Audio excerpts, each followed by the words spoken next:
நடைபெற்ற விஜயோட இன்னைக்கு காலையில் அதிகாலையிலே ஒரு பொய்யான செய்தியை நமது முதலமைச்சர் வழக்கம் போல் ஒரு 5 ஆண்டு காலத்துக்கு முன்னே சொன்ன பொய்யையே 2021 சொன்ன அதே பொய்யை இந்த கடந்த 5 ஆண்டு காலமும் செய்து வந்தார்கள். கடந்த 5 ஆண்டு காலம் சொன்ன பொய்யையே இன்னைக்கு காலையில் எல்லோரும் தூங்கி எழுந்துச்ச உடனே ஒரு செய்தி, பொய்யான செய்தி முதலமைச்சர் சொல்லியிருக்கிறார். 5000 ரூபாய் தருவோம் என்று சொல்லியிருக்கிறார்.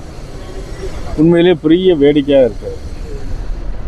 கடந்த 2021 ஆண்டு தேர்தல் அறிக்கையிலே மகளிருக்கு 1000 ரூபாய் தருவோம் என்று சொன்னார்கள். ஆனால் கடந்த பாராளுமன்ற தேர்தல் வரைக்கும் அவருக்கு கொடுக்கவில்லை. 28 மாதங்கள் கொடுக்கவில்லை. 28 மாதங்களுக்கும் அந்த 28,000 ரூபாய் முதலமைச்சர் கொடுப்பாரா என்று சொன்னால் அதுவும் கொடுக்கல. ஆனால் எல்லோருக்கும் கொடுப்போம்னு சொல்லிட்டு ஒரு சிலருக்கு மட்டும்தான் கொடுத்தாங்க.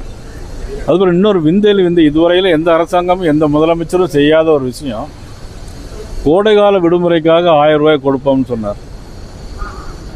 இந்த 5 வருஷத்துலேயும் எத்தனை கோடைக்காலம் வந்திருக்கு? இந்த 5 வருஷம் எத்தனை கோடைக்காலம் வந்திருக்கு? 1000 ரூபாய் கொடுத்தார்களா? இல்லை.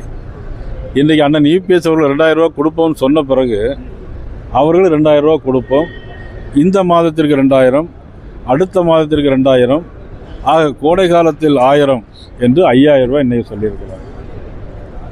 நான் கேட்குறேன், இந்த 5000 இந்த அறிவிப்போடு விட்டுருவாங்களா? ஒருவேளை வருவதற்கான வாய்ப்புகள் இல்லை.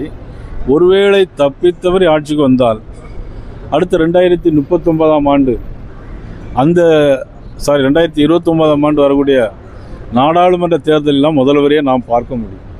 அது வரைக்கும் முதல்வரை பார்க்கலாம், பேசலாம். ஆனால் அவர் பேசிய அந்த வார்த்தைக்கு நிச்சயமாக முடிவு வராது. சொல்லது கேளுங்க, அவசரப்படாதீங்க. மத்திய அரசு சொல்லிட்டு இருக்காரு. அறிவிச்சது பூரா யாரு? மாநில திட்டத்தை முடக்கலாம்னு நினைச்சாங்க. ஆனால் அதன் காரணமாக முன்னெச்சரிக்கையாக இந்த பணத்தை போட்டிருக்கோன்னு சொல்லியிருக்காரு. நீங்களும் அந்த பொய்யை சேர்த்து சொல்றீங்களா? முதலமைச்சர் யாரும் அந்த மாதிரி நடவடிக்கையில் ஈடுபடலை. அந்த மாதிரி ஒரு சிந்தனை இல்லை. இந்த மாதிரி சிந்தனையை, ஒரு கற்பனையை தன்னாலே உருவாக்கி மக்களை ஏமாற்றுகிற ஒரு மோசமான ஒரு சூழ்நிலை தான். யாரும் முயற்சி பண்ணாங்க? யாராவது கோர்ட்டு போனாங்களா? யாரும் கோர்ட்டு போகல. இவங்களாவே முன் மத்திய அரசு முடக்க நினைக்குதுன்னு சொன்னால், மத்திய அரசு கொண்டு வந்து திட்டத்தை எல்லாம் முடக்கி வைக்கிறது யார்? நம்முடைய முதலமைச்சர் தானே. நான் கேட்குறேன், இந்த 28,000 ரூபாயை எப்போ கொடுப்பாங்க? அட்லீஸ்ட் 28,000 ரூபா கொடுப்பாங்களா? இல்லை 2029 பாராளுமன்ற தேர்தலுக்கு வரும்போது அதை பற்றி சிந்திச்சே தான் முடிவெடுப்பாரா?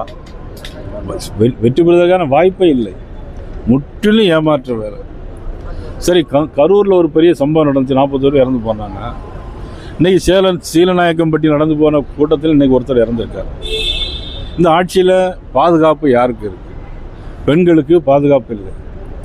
நான் இந்த 5000 ரூபாய் எதுக்கு அனௌன்ஸ் பண்ணியிருப்பாங்க அப்படின்னா, எல்லாத்தையும் கண்ணை மறைப்பதற்கு, கஞ்சா, போதைப்பொருள் விற்பனை அதை மறைப்பதற்கு, சொத்து வரி 5 வருடத்தில் இவ்வளவு 300% கூட்டியிருக்காங்க அதை மறைப்பதற்கு, மின்சார கட்டண உயர்வு 300 மடங்கு கூடியிருக்கு அதை மறைப்பதற்கு இந்த 5000 ரூபாயை வைத்து மறைக்க பார்க்கிறார்கள். ஆனால் மகளிர்கள், தமிழ்நாட்டு மக்கள் இனிமேல் இவருடைய வாக்குறுதியை நிச்சயமாக நம்ப மாட்டார்.